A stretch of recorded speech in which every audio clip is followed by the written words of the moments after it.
নির্ণয় খুব দ্রুত দেখার চেষ্টা করব, খুব সহজেই সংক্ষিপ্ত পদ্ধতি গড় নির্ণয়টা সলভ করার চেষ্টা করব।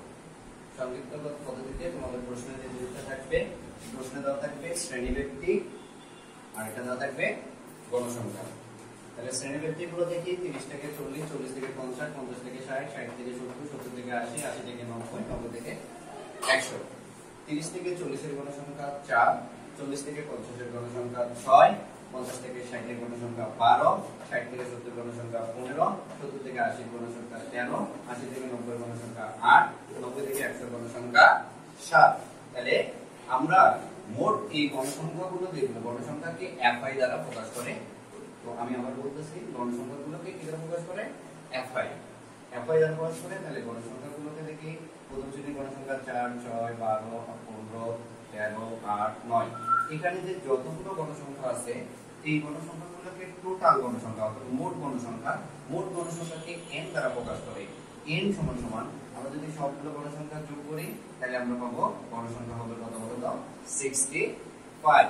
এখন আমাদের একটা কমন গড় থাকে, মনে রাখবো সংক্ষিপ্ত পদ্ধতি গড় নির্ণয় করতে গড়ের ঘর 5টি, গড়ের ঘর 5টি, শ্রেণী ব্যক্তি, গণসংখ্যা, মধ্যবিন্দু। আমি সংক্ষেপে মনে রাখার জন্য তোমাদেরকে বলে দিচ্ছি, মনে রাখতে হবে গণসংখ্যা fi, ey, xi, fi, ey। এখানে একটু কিন্তু আছে, মনে রাখতে হবে যখন সংক্ষিপ্ত পদ্ধতিতে গড় করবে তখন fi আর ey গুণ হবে। আমি আবার বলতেছি, যখন প্রশ্নে বলে দিবে যে সংক্ষিপ্ত পদ্ধতিতে গড় নির্ণয় করো তখন fi আর ey কি হবে? গুণ হবে। আর যখন বলবে যে গাণিতিক গড় নির্ণয় করো, গাণিতিক গড় বললে fi আর xi গুণ হবে। আমি আবার বলতেছি, ক্লিয়ার করে বুঝে নাও। যদি সংক্ষিপ্ত পদ্ধতি গুণ হয়, গড় হয়, তাহলে হবে fi ey। আর যদি গাণিতিক গড় হয় তাহলে গুণটা হবে fi xi। এই দুটাই হয় গাণিতিক গড় আসবে নয়তো সংক্ষিপ্ত পদ্ধতিতে গড় আসবে, হয় গাণিতিক গড় আসবে নয়তো সংক্ষিপ্ত গড় আসবে। তাহলে গাণিতিক গড় আসলে আমরা কি গুণ করব? fi এর সাথে xi। আর যদি সংক্ষিপ্ত গড় আসে তাহলে আমরা বলবো fi ey। তাহলে এই জিনিসটা আমাদেরকে কি রাখতে হবে? মাথায় রাখতে হবে। তো আমরা গড়ের ঘর যেটা আমরা সংক্ষিপ্ত পদ্ধতিতে গড় নির্ণয় করতেছি, আমাদের ঘর হবে 5টি। একটা হবে fi, একটা হবে xi, একটা হলো ey, আর পরেরটা হবে fi ey। তোমরা সংক্ষেপে এটা দিয়ে মনে রাখবা fi xi ey fi ey। আচ্ছা, তাহলে প্রথম শ্রেণীর আমরা এখন দেখো মধ্যবিন্দু নির্ণয় করব। কি নির্ণয় করব? মধ্যবিন্দু। মধ্যবিন্দু নির্ণয়ের জন্য আমাদের যে জিনিসটা করতে হবে সেটা হলো এই যে এখানে দেখো নিম্ন সীমা আছে 30, উচ্চ সীমা আছে কত? 40। নিম্ন সীমা আছে 30, উচ্চ সীমা আছে 40। তাহলে 30 আর 40 এর মধ্যবিন্দু নির্ণয় করতে হবে। 30 আর 40 এর মধ্যবিন্দু নির্ণয় করার জন্য আমরা কিভাবে করব দেখো, এই 40 যোগ 30 এই দুটো সংখ্যা কি করব? যোগ করব। 40 এর সাথে 30 আমরা সংখ্যা দুটো কি করব? যোগ করব। আমি সাইডে দেখাচ্ছি 40 যোগ 30। তাহলে 40 কে যোগ 30, এখানে কয়টা সংখ্যা আছে? দুইটা। এইজন্য মধ্যবিন্দুকে আমরা নির্ণয়ের জন্য 2 দ্বারা ভাগ করব। তাহলে 40 আর 30 যোগ করলে 70, 70 কে 2 দ্বারা ভাগ, তার মানে আমার থাকতেছে 35। তাহলে মধ্যবিন্দু হবে আমার বলতো কত? 35। মধ্যবিন্দু একটা নির্ণয়ের ক্ষেত্রে আমরা বাকিগুলো খুব সহজেই কি করতে পারবো? নির্ণয় করতে পারবো। তাহলে মধ্যবিন্দুটা কিভাবে নির্ণয় করব? বাকি মানগুলো আমরা ক্যালকুলেটর না টিপে কি করতে পারবো? নির্ণয় করতে পারবো। কিভাবে নির্ণয় করব একটু সহজে দেখি। 30 থেকে 40 এর ব্যবধান আমাদের কত বলতো? 10। 30 থেকে 40 এর ব্যবধান 10। তাহলে আমাদের প্রথম শ্রেণীর মধ্যবিন্দু কত বলতো? 35। তাহলে 35 এর সাথে 10 যোগ করলে কত হয়? 45। 45 এর সাথে 10 যোগ করলে কত হয়? 55।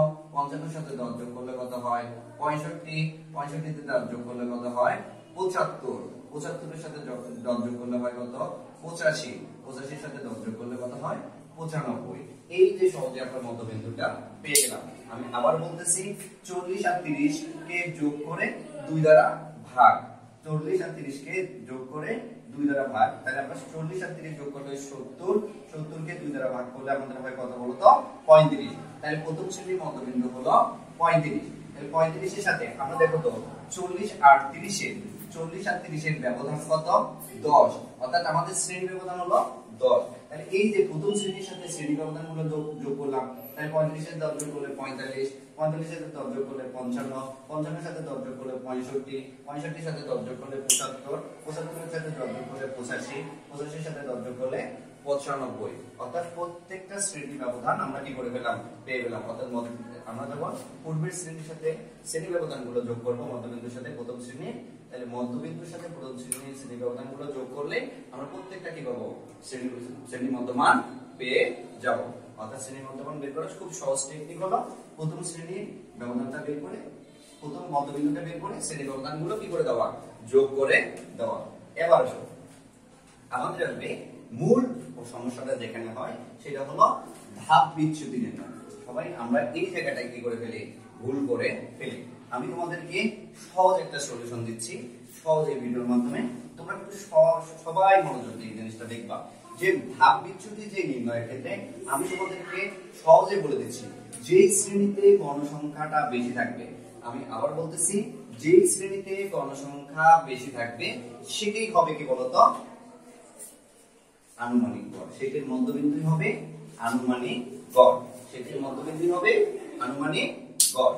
অর্থাৎ আমরা সহজেই বুঝে নিচ্ছি জিনিসটা যে এখানে দেখো তো দেখি, এখানে দেখো 4, 6, 12, 15, 13, 8, 7 এই যে গণসংখ্যাগুলো আছে এর মধ্যে সবচেয়ে বেশি গণসংখ্যা কত বলতো, 15। সবচেয়ে বেশি গণসংখ্যা 15। তাহলে এই যে 15 গণসংখ্যাটা আছে এটা আমাদের কোন শ্রেণীতে আছে, 60 থেকে 70 শ্রেণীতে আছে। আর এই 60 থেকে 70 শ্রেণীর মধ্যবিন্দু কত বলতো, 65। তাহলে এই যে 65 যেটা আছে এখানে এই শ্রেণীর মধ্যে ধরা হচ্ছে যে আনুমানিক গড়টা আছে। অর্থাৎ এটাই হবে কিসের মান, এর মান। আমি সহজে মনে রাখার জন্য দিচ্ছি L A ডাবল 0, এই জিনিসটা আমরা মনে রাখবো, L A ডাবল 0। অর্থাৎ L এর সোজায় A, বাকি দুটো হলো 0। আমি আবার বলে দিচ্ছি L এর সোজায় A, বাকি দুটো হলো 0। তার মানে L A ডাবল 0। আর L A আমরা আনুমানিক গড়টা কিভাবে বের করব মনে আছে তো? আনুমানিক গড়টা আমরা বলবো যে শ্রেণীতে গণসংখ্যাটা সবচেয়ে বেশি থাকবে সেখানে আমরা কি খুঁজবো, গড় খুঁজবো। তাহলে এখানে এই শ্রেণীর মধ্যে কি আছে বলতো, গড়টা বেশি আছে। এখন আমরা নির্ণয় করতেছি ধাপ বিচ্যুতি। দেখো অলরেডি আমরা একটা ধাপ বিচ্যুতি পেয়ে গেছি 0। তোমরা সহজেই মনে রাখবা 0 এর পরের সংখ্যাটা কত, 1 2 3, আবার 1 2 3। শুধু মনে রাখবা যখন সংখ্যা উপরের দিকে যাবে, যখন আমরা উপরের দিকে যাব ধাপ বিচ্যুতি হবে, ধাপ বিচ্যুতিটা তাহলে 1 2 3। অর্থাৎ উপরে গেলে মাইনাস, -1 -2 -3, আর নিচের দিকে আসলে কি হবে, প্লাস 1 2 3। তাহলে আমরা সহজে বুঝতে পারছি। এখন আমরা কি করব, দেখো এখানে কি বলছে, fi ey, মানে fi এর মান সাথে ey এর মানটা কি হয়ে যাবে, গুণ হয়ে যাবে। fi এর মান কত দেখি 4, প্রথম যে f, তারপর এখানে কত বলতো দেখি 3 -3। তাহলে 4 এর সাথে -3 গুণ করলে মাইনাস কত 12। আবার এখানে আছে 6, 6 এর সাথে -12 গুণ করলে কত হচ্ছে, এটাও হচ্ছে -12। তাহলে 12 এর সাথে -1 গুণ করলে এটাও হচ্ছে আমার দেখো -12। এরপর আমরা দেখো 13 এর সাথে 1 গুণ করলে 13, আবার এখানে 8 আছে, এখানে 2 আছে, তাহলে 8 এর সাথে 2 গুণ করলে 16, আবার এখানে 7 আছে 3 আছে, এখানে গুণ করলে কত 21। অর্থাৎ আমরা গুণটা আমি আবার বলে দিচ্ছি, দেখো fi ey, মানে fi এর মানের সাথে ey এর মানটা আমরা কি করব, গুণ করব। fi এর মানের সাথে ey এর মানটা গুণ করে এইভাবে লিখব। তাহলে f এর মান কত 4, ey এর মান কত -3, তোমার ক্যালকুলেটরে গুণ করে দিবা। তাহলে 4 * -3 সমান -12, আবার 6 * -2 গুণ করলে -12, আবার 12 * -1 গুণ করলে -12। তাহলে 15 এর সাথে 0 গুণ করলে 0, তাহলে 13 এর সাথে 1 গুণ করলে এখানে দেখো 13, 8 এর সাথে 2 গুণ করলে 16, 7 এর সাথে 3 গুণ করলে 21। এখন আমরা কি করব, এই যে মানগুলো আছে তোমরা যেভাবে আছে ঠিক একই ভাবে ক্যালকুলেটরে তোমরা কি করবা, তুলবা। অর্থাৎ প্রথমে তুলবা -12 -12 -12, তারপর +13 +16 +21।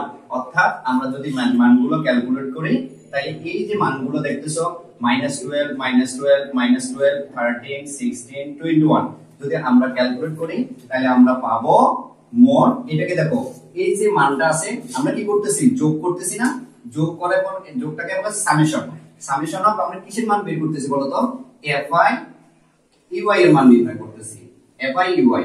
তাহলে fi আর ey এর মানটা আমরা কত পাচ্ছি দেখো, আমরা যদি একটু ক্যালকুলেট করি -12 -12 +13 +16 +21, তাহলে যদি আমরা ক্যালকুলেট করি তাহলে আমরা মানটা পাবো +14।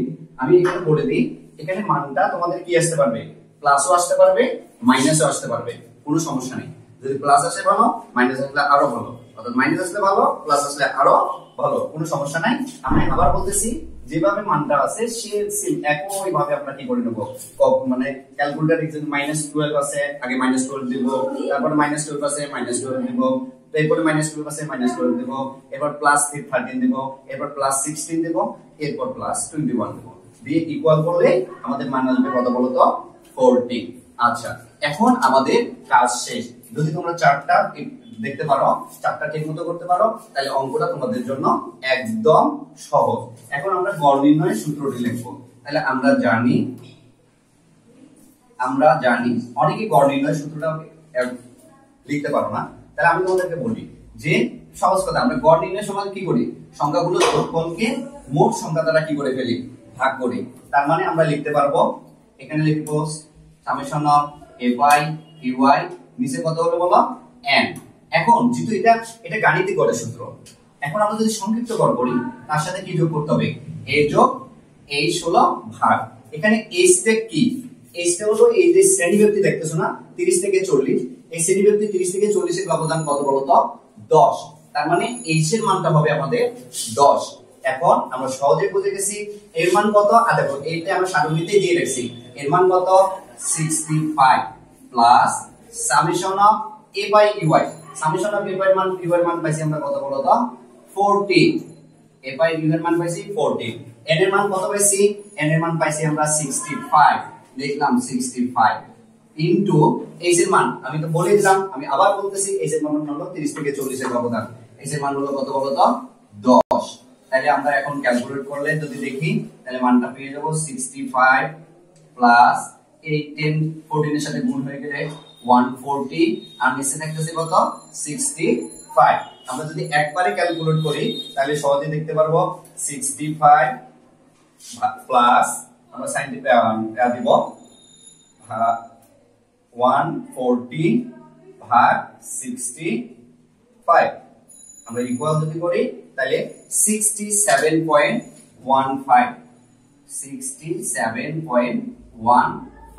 এটা প্রায় দিবা, এটাই হলো তোমাদের আনসার। আমি আবার বলতেছি 65 দিবা ক্যালকুলেটরে, প্লাস